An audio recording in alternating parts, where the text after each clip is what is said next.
Veteran Suicide Prevention Channel's Veteran News. My name is John Spahr, and I'll be bringing you news from around the world that applies to you, the military veterans and families of our nation. Now, this is a new concept and a new asset for veterans to keep informed about veteran news. You know, there's a lot going on in our country today, and there are constantly changes being made that affect our veterans. It will be my job to bring to light some of the things that are happening that can be important to you. We'll program several news stories each week of interest to veterans. They'll be available to watch 24 hours a day, so if you miss one, don't worry. You can always log in and find it again. Some of these stories will have to do with the entitlements that you receive by virtue of being a veteran. Other stories will come from Congress and the White House about new rules and laws proposed or enacted. Still other stories will be about veterans and how they are being successful in the civilian world. I look forward to visiting with you and encourage you to return frequently as we bring you the news for veterans on the Veteran Suicide Prevention Channel. Welcome to the Veteran Suicide Prevention Channel. My name's Collin Hulbert, and I'm a veteran. I served 4 years in the Army active duty. I'm no longer in active duty, and I'm very happy. I'll be bringing you a number of sports stories as well as stories pertaining to veterans and their families as the year goes on. So stay tuned. Hopefully you'll find a story that has a positive impact on your life, or maybe just something that interests you. Have a great day. The Department of Veterans Affairs is accepting applications for the 2015 National Veterans Wheelchair Games. Registration began in early January and it will close on April 15th. The National Veterans Wheelchair Games is a sports and rehabilitation program for military service veterans who use wheelchairs for sports competition due to spinal cord injuries, amputations, or certain neurological problems. Every year, hundreds of disabled veterans travel from around the country to compete in the Games, which is the largest annual wheelchair sports event in the world. VA Secretary Robert McDonald said that the VA encourages all eligible veterans to take this opportunity to prove yet again that disability does not mean inability.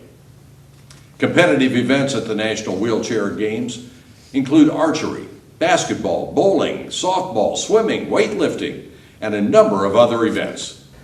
Athletes compete in all events against others with similar athletic ability, competitive experience, or age. The 2015 National Veterans Wheelchair Games will take place in Dallas, Texas, from June 21st to the 26th. And they're co-sponsored by the VA and the Paralyzed Veterans of America, who have been partners in this annual event since 1985. For more information, please contact or visit www.wheelchairgames.org. These are truly amazing athletes. I'm Collin Hulbert, and I have some NFL news for you. Welcome back to Veteran Suicide Prevention Channel. Try not to look away as my forehead could cause temporary blindness. They're calling it Deflategate. It's the freshest NFL scandal out there, and it's adding a little more fuel to the fire in this year's Super Bowl. In last week's AFC Championship matchup between the New England Patriots and the Indianapolis Colts, 11 of the 12 footballs allocated to the Patriots were later ruled to have been underinflated. Underinflating footballs makes the balls easier to throw and catch, especially in cold and wet conditions. No disciplinary action has been taken as of yet by the NFL. Though the Patriots seemed to struggle at times in the passing game, they had no problem running all over the Colts defense at a clip of 177 yards and 3 touchdowns in a 45-7 rout of the Colts. Though it's very likely the Patriots would have cruised to a victory without deflating footballs, this type of controversy is nothing new for the Patriots, who have been accused of nearly everything in the book at this point in order to gain a competitive advantage. Though we can only speculate as to how severe the punishment will be for the Patriots, this new controversy has done little to deflate the hype of the upcoming Super Bowl.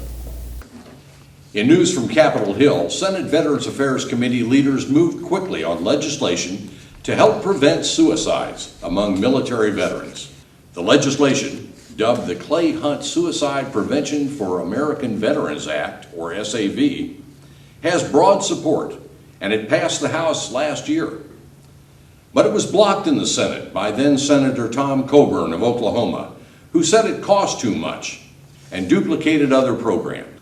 The move infuriated backers of the bill and veterans organizations who see the tremendous need for such legislation. The legislation is named after a young Iraq veteran who took his own life. Well, Mr. Coburn is no longer in the Senate, and supporters of this legislation were quick to reintroduce it to the 114th Congress. This critical bill would begin to address the crisis of veteran suicides by providing an extra $100 million in funding for the Department of Veterans Affairs to hire more psychiatrists and psychologists and to boost online services already available. Major veterans groups, including the Veterans of Foreign Wars, AMVETS, and Disabled American Veterans, have thrown their support behind the measure. House Veterans Affairs Committee Chairman Jeff Miller of Florida, along with Representatives Tim Walz of Minnesota and Tammy Duckworth of Illinois, reintroduced the bill in the new Congress, and it passed the House easily. The Senate version of the SAV Act, Senate Bill 167, was reintroduced on January 13, 2015, by Senators John McCain of Arizona and Richard Blumenthal of Connecticut, and 18 co-sponsors. Well, the bill passed through the Senate Veterans Affairs Committee on January 21st, and it now goes to the Senate floor. The Veteran Suicide Prevention Channel strongly supports this legislation, and we will continue to report on it as it moves through Congress and to the White House.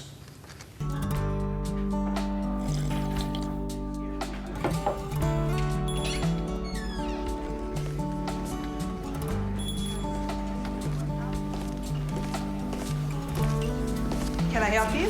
Just a cup of coffee, please. Coming right up. Oh, there's no charge. Thank you.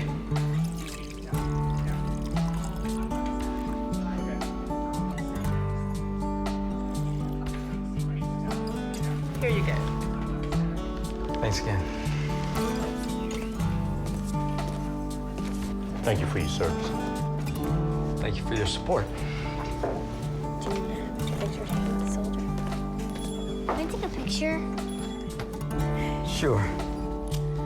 All right, smile. There you go.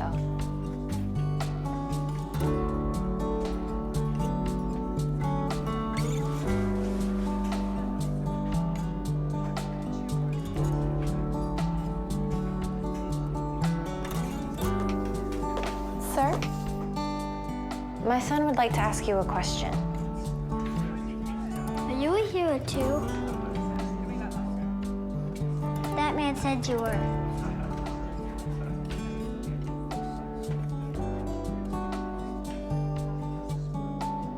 I just served as best I could. Can we take a picture? Sure. All right, smile big. What do you say? Thanks. Thank you.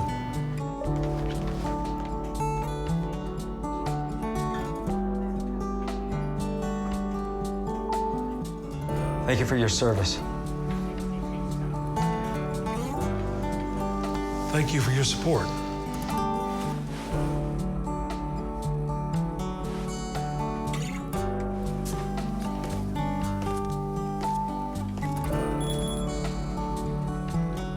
Can I get you a refill?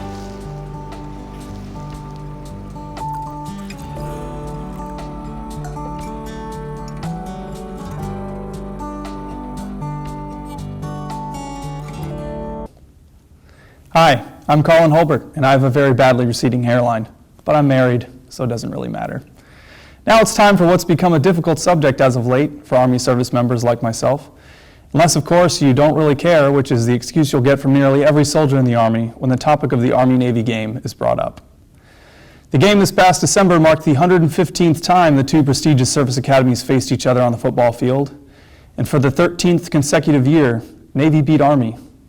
Now, to put that into perspective, Spy Game, starring Robert Redford and Brad Pitt, was number 2 in the box office, just behind Monsters, Inc. and Shrek. Ironically, Black Hawk Down was released later that month. There are actually high school students who don't remember the last time Army beat Navy. Now, I know it was a bitter pill to swallow, again, but Army had a chance to redeem itself on the hardwood earlier this month when the Navy men's basketball team traveled to West Point to face Army in the first of 2 matchups this season. Navy won again, 75-66, but the horizon is pretty bright for Army. They're currently 12-6 on the season and have a good chance at winning the Patriot League this year and punching their ticket to the NCAA tournament. They currently sit just 2 games back from the league-leading Bucknell. Army will also have another chance to beat Navy on Saturday, February 7th at 2 p.m. in Annapolis.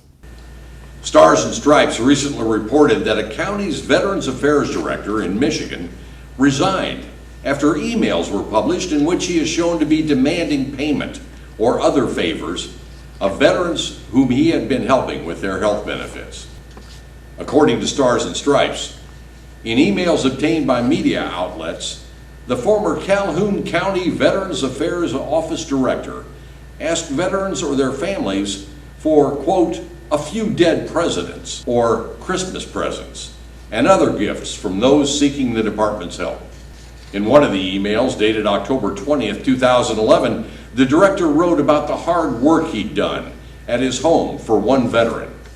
He said, quote, we will discuss a gentleman's agreement to compensate for my personal time.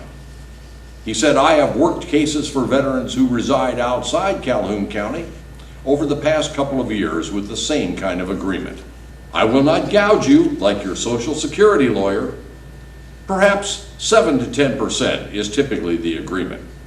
He also said, I have had veterans screw me over big time as well. Does this sound cool? And where is my Christmas present? Was written in all capital letters in one email in December of 2009. He also said in that email, just so you know, my wife and I like to go out for dinner every once in a while. Another one of the emails to the veteran read, I suppose now is as good a time as any to request 1 month truck payment as a confidential gentleman's agreement for a job well done. Well, now this director had been there for 15 years and has an annual salary of $64,351. And he resigned after a veteran's widow claimed he had shaken her down for $200 for the work he'd done on her husband's claim. The case has been turned over to the federal government for investigation, and the county has also opened up an investigation. These emails were sent out as recently as this past December. He had another one saying, when the decision comes back as a winner and you receive that big fat retroactive check, I need $1,600 to repair my transmission, and you are going to help me out. Deal? Well, fortunately, this sounds like a strong case against this guy. And that's this edition of Veteran News on the Veteran Suicide Prevention Channel. Thank you for visiting this channel. Tune in during the week for more news that applies to you, our veterans, and their families. I'm John Spahr.